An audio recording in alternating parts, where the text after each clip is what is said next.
Montana is Troutopia. My name is Garrett Munson. I'm owner of Montana Fishing Outfitters. We are a full-service, standalone fly fishing guide service. And we're in the business of taking people fishing and building custom fly fishing adventures all across the state of Montana. We do guided trips from the Bighorn River all the way to the Bitterroot River. Our home water is the Missouri River.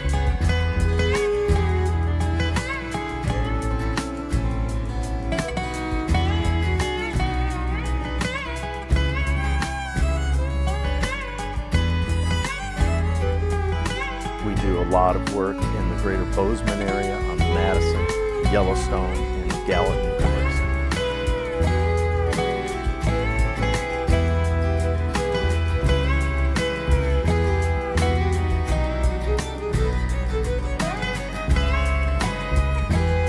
We work with a number of different hosted lodging options.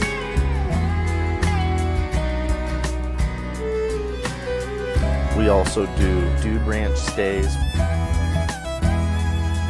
One of the hardest parts about coming fishing in Montana is just the pure wealth of amazing trout water that we have. And that's the bulk of our business, is trying to build the best possible experience for a really great Montana adventure.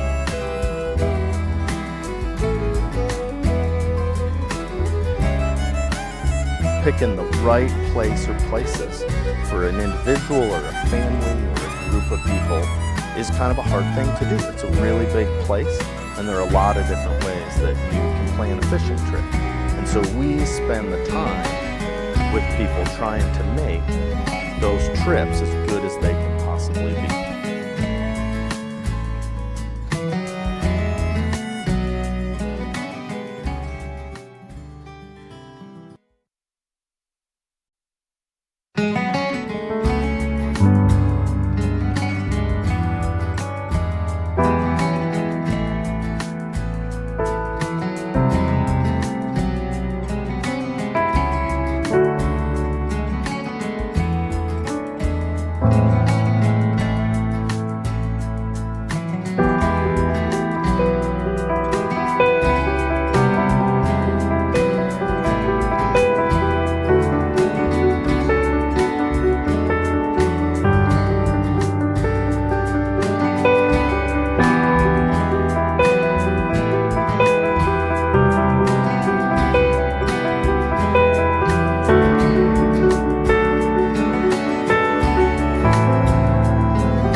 caught on the rabbit head.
really it's a lot of it's just access, the proper access points, and getting to the right pieces of water to start. As a guide, you know, I can take you there. At some point, you have to take charge and fish as well as you can, right? And, you know, we take a lot of beginners. You know, if we can find them fish on the first day, they're doing awesome, because I certainly did not catch any fish on my first day fly fishing.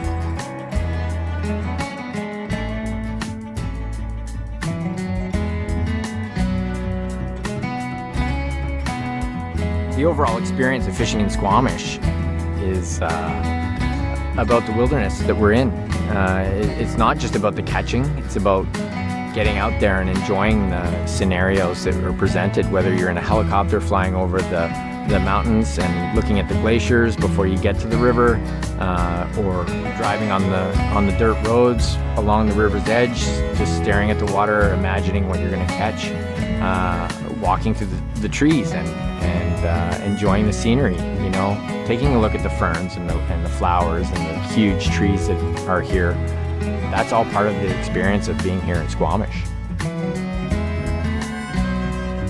I pretty much picked up the bug as soon as I was 3 or 4 years old. You know, my uncle would come home and, you know, he'd be going fishing and I'd be begging, pulling at his t-shirt saying, "Can I come, can I come?"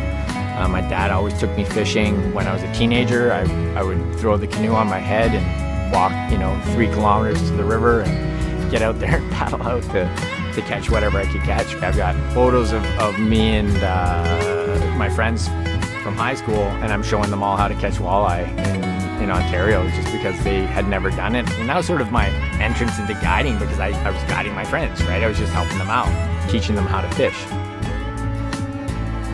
You know, guiding definitely does not get old. I mean, I'm into my 19th year on the water, taking people, and every time I take somebody who's just learning or somebody that's been around for quite some time, fishing for 30, 40 years, they really appreciate what I try and teach them about our area, as well as the way that we fish, and what will make them better anglers, and take that information home.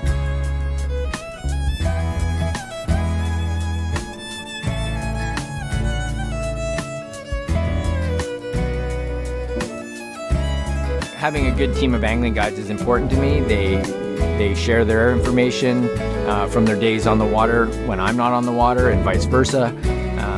And I show them the techniques that I use to catch fish on our days off, and that makes for better guides, I believe. We have to share our flies. I show them how to tie the flies that I use, and they show me what flies they're using, and we come up with sort of plans of attack and what's been working. It works really well when that happens, and so whenever I teach something that I know to one of the junior guides or assistant guides, it's awesome to watch them suddenly catch on and catch a fish.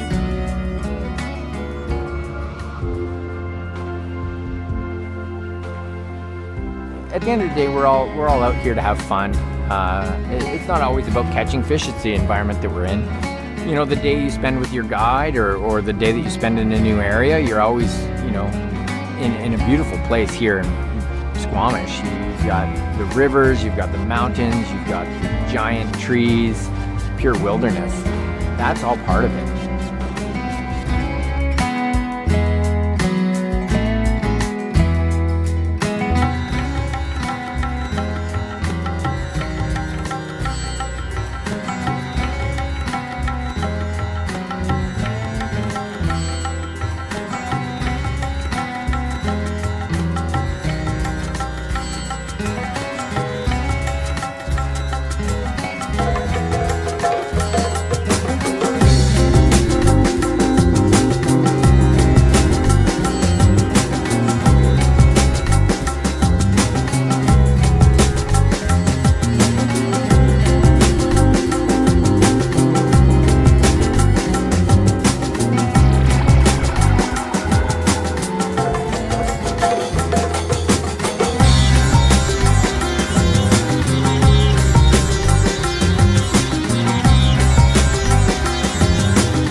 where are we going? What are we doing?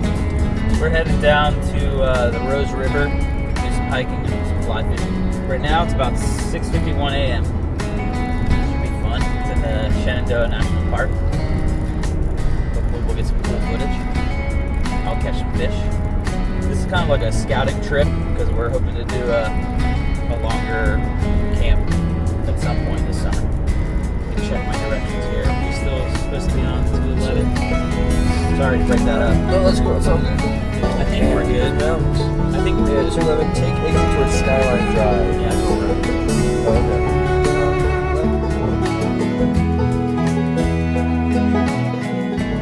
from what I've researched, there's a lot of wild brook trout and rainbow trout. Fishing, especially fly fishing, for me is about being a part of nature. If I don't catch anything, no big deal. Catching the fish is a bonus. You have to be very careful when you catch these fish. As I said before, they've been in decline. All the species of trout have declined dramatically. Here on the East Coast, the best fly fishing, in my opinion, is usually related to a wild mountain stream. There's something calming about being in nature.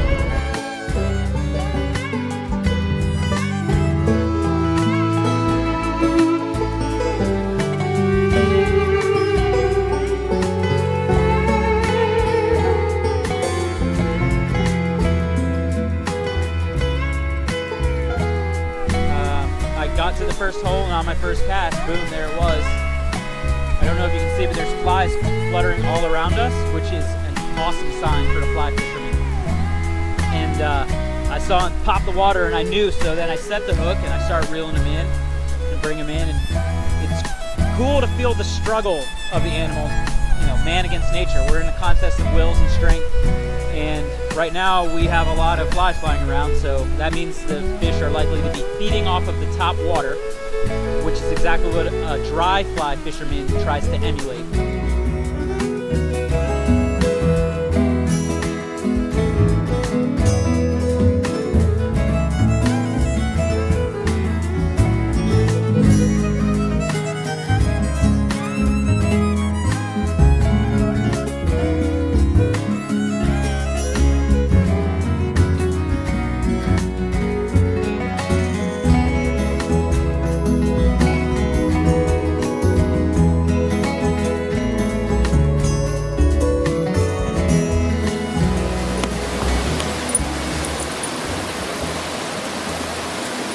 Trying to hide in the rock. Give me a little bit of a fight.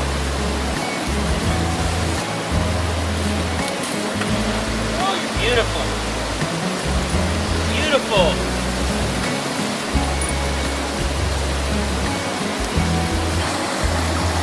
There we go. Oh, yeah, that's awesome.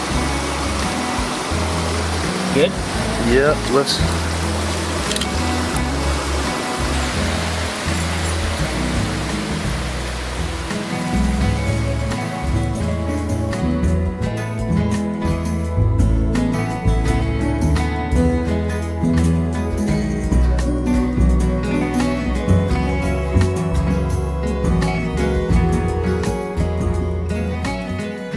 So how did today go? Today went extremely well. Had a blast. Do some hiking, do some fishing, get to see a lot of wildlife.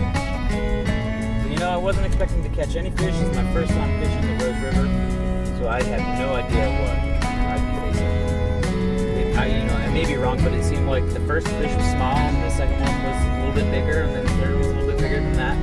That's kind of cool. The reason I remember. Drink that again? Oh, absolutely. This place is ridiculous.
one way that you can get some kind of relaxation, some kind of peace, and connection to your thoughts. I don't know, I just think that just might be the natural fisherman within you that gives you a chance to get away from things and really find solitude.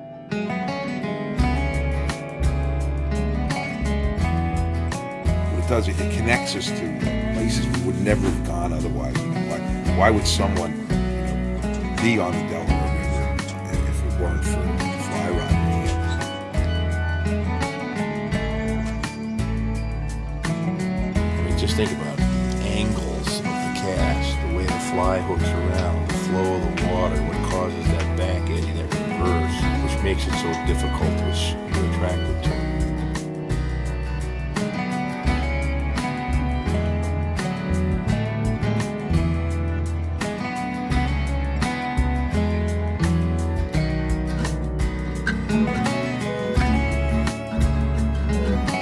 I graduated 2 years ago from Penn State. I didn't pursue an engineering job and decided to become a fly fishing guide. From the early bamboo rods that were built by people like Leonard in New York, and Lee Wolf and Joan Wolf, they all have their roots right in the Catskills. The traditions and the history is just pretty awesome to be a part of that, and to walk in those same waters that the legends were in 100 years ago. What's really cool about this whole area is that it's the birthplace of fly fishing in America.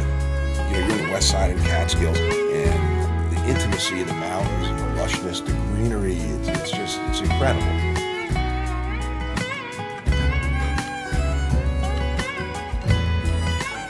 Presentation is a game. The river is filled with food, and they have the opportunity to be selective. Some folks ask me, what's working today? What's the magic fly? You turn at them with a smile and you say, presentation, presentation, presentation. Taking techniques to further levels, traditional Catskill-style dry flies, wet flies. You can do it all in this area. Big water fishing, small water fishing, even headwater fishing. Little jewel of a brook trout is as big as a trophy in the big Delaware River, and just gorgeous little creatures. They make that perfect cast and the perfect drift over a fish. And whether we land them or not, it's just a fact that they made the cast, they were successful, and we've been working on that for maybe an hour or 2 hours or maybe half the day. And we finally get it. And to me, it's just like the weight of the world. Sometimes it just lifts right off you. Oh, you got it now. That's it.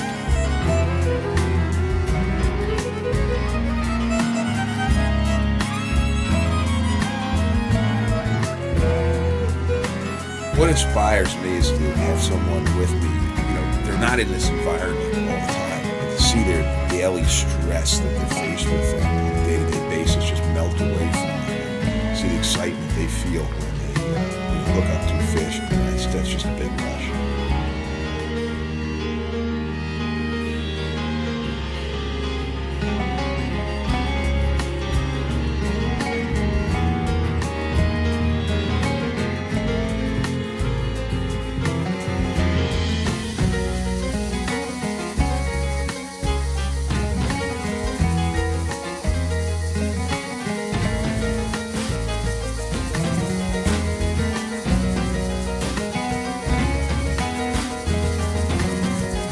Decision of where to go, when to go, and clients will call us in advance and say, where are we going to fish?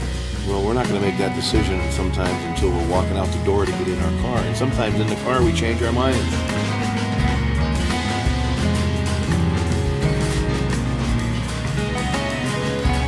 The biggest challenge that I face on a regular basis is fishing more or less vicariously through someone else when I'm guiding, getting them to place the fly where I'm looking and know it has to go, and give them that direction, whether they're an experienced angler or a beginner who just needs to know very basic instruction. That's the biggest challenge.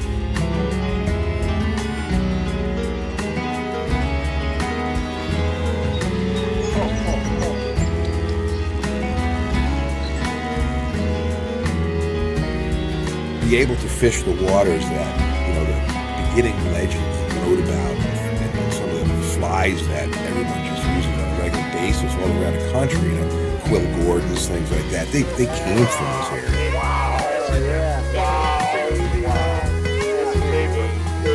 Most streams in the northeast U.S. are freestone streams that rely on rainfall to get water in.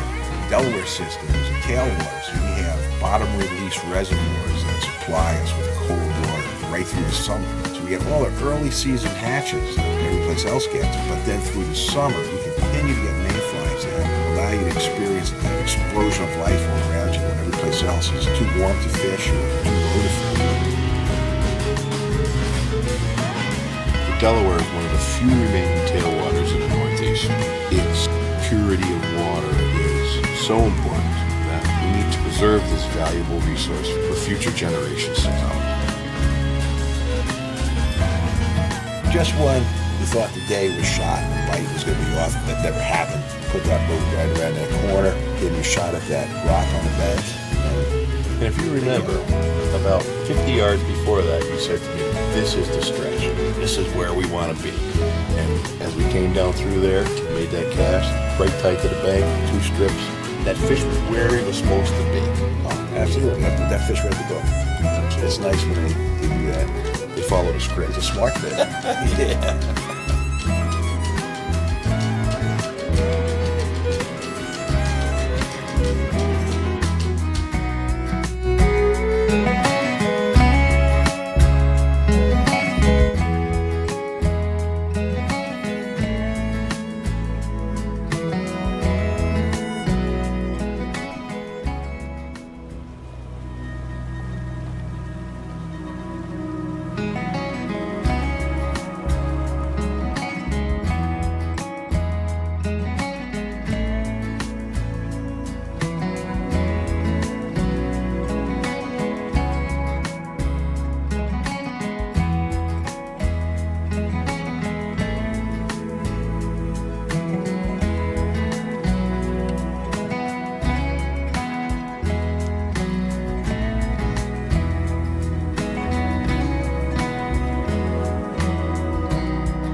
caught two.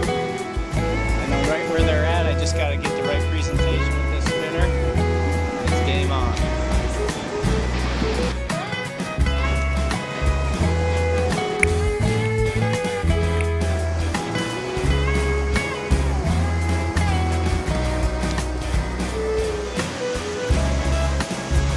Smalley on. Absolutely nailed this bait.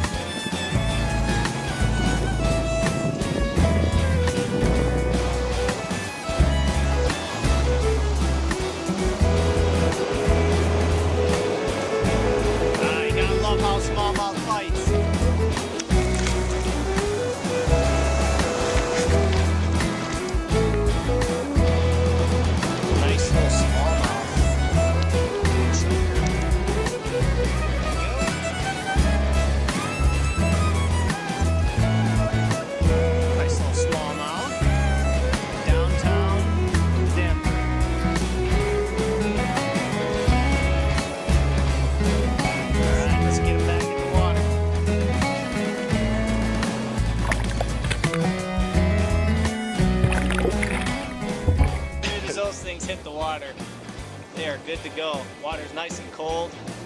Man, they're feeding today.